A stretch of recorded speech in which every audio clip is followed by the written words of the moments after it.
নমস্কার বন্ধুরা, সুজাতা কিচেনে আপনাদের সকলকে স্বাগত। আজকে যে রেসিপিটা নিয়ে আসছে এটা হচ্ছে মাছের রেসিপি। আর মাছ তো বাঙালির আমাদের প্রিয় হচ্ছে মাছ।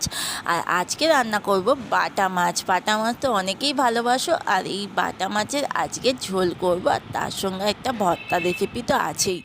দেখো, প্রথমে কড়াই বসিয়ে দিয়েছি, কড়াইয়ের মধ্যে সর্ষের তেল দিয়ে দিয়েছি। মাছটা আমি সবসময় সর্ষের তেলেই রান্না করতে ভালোবাসি।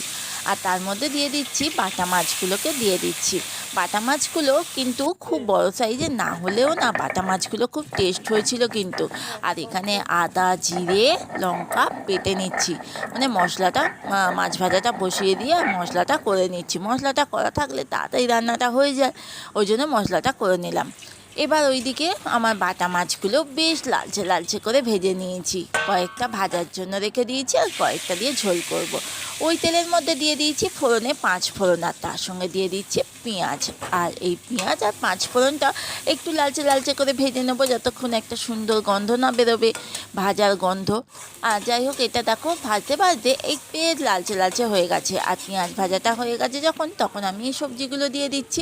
সবজির মধ্যে আমি এখানে ডাঁটা আর আলু দিয়েছি, তোমরা চাইলে কিন্তু ঝিঙেও অ্যাড করতে পারো। আমি ডাঁটা আলু দিয়ে আজকে ঝোলটা বানাবো। আর আমি বিশেষ করে মাছের ঝোল যখন বানাই খুব লাইটই বানাই।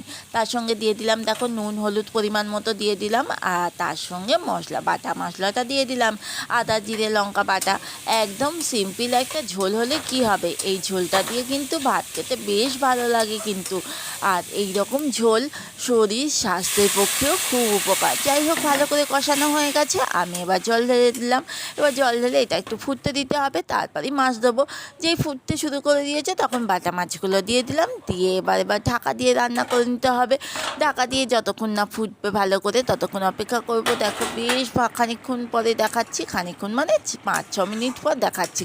ঝোলটাও অনেকটা কমে গেছে, আর মাছগুলো বেশ এদিকে আমি আলুটা দেখে নিচ্ছি। আলুগুলো বেশ ভালো গলে গেছে। আমার মাছের ঝোলটা একদম রেডি হয়ে গেছে। আর এই বাটা মাছের ঝোল কিন্তু বেশ ভালো লাগে কিন্তু। আর একটা কড়াইয়ের মধ্যে দিয়ে দিয়েছি শুকনো লঙ্কাগুলো দিয়ে, তার সঙ্গে আমি পেঁয়াজগুলোও কিন্তু দিয়ে দিলাম। এবার এটা ভালো করে শুকনো লঙ্কা পেঁয়াজটা কিন্তু ভেজে নেবো। এটা একটা ভর্তা করব। আর এই ভর্তাটা করব, এটা হচ্ছে ওল ভর্তা। আর ওল ভর্তা কাদের কাদের ভাল লাগে বলো তো? আমার তো দারুণ লাগে। ওলটাকে আগে সিদ্ধ করে রেখে দিয়েছিলাম, তার মধ্যে এই পেঁয়াজ আর শুকনো লঙ্কা ভাজাটা দিয়ে দিলাম। দিয়ে এবার ওল ভর্তাটা ভালো করে মেখে নেবো। আর তারপর আগেই দেখি আমি ঝোলটা তুলে নিয়ে একটু এই যে বাটা মাছের ঝোলটা তুলে নিচ্ছি, তারপরে ভর্তাটা মাখবো। আর দেখো, বাটা মাছের কিন্তু এই ঝোলটা সত্যি কথা বলতে শরীর স্বাস্থ্যের পক্ষে খুবই উপকার কিন্তু।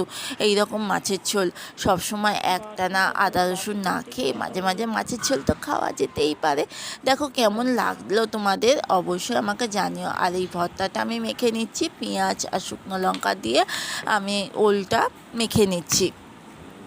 ওলটা ভাতে দিতেও পারো বা প্রেশার কুকারে সেদ্ধ করতেও পারো। ওলটা কিন্তু কোনো ব্যাপার না।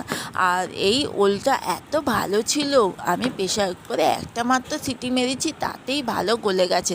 ভাতের মধ্যে দিলে কি হয়, ভাতটা একটু কালো কালো হয়ে যায়, ওই জন্য আমি ভাতের মধ্যে দিই না, একটু প্রেশার কুকারে সিটি মেরে নিই। দেখো একদম রেডি হয়ে গেছে। আর এই যে সমস্ত খাবার দাবার নিয়ে বসে প্রথমে দেখো ভাত দিলাম, তারপর ভর্তাটা দিলাম, আর তার সঙ্গে আমাদের বাটা মাছের ঝোল চলে এসছে।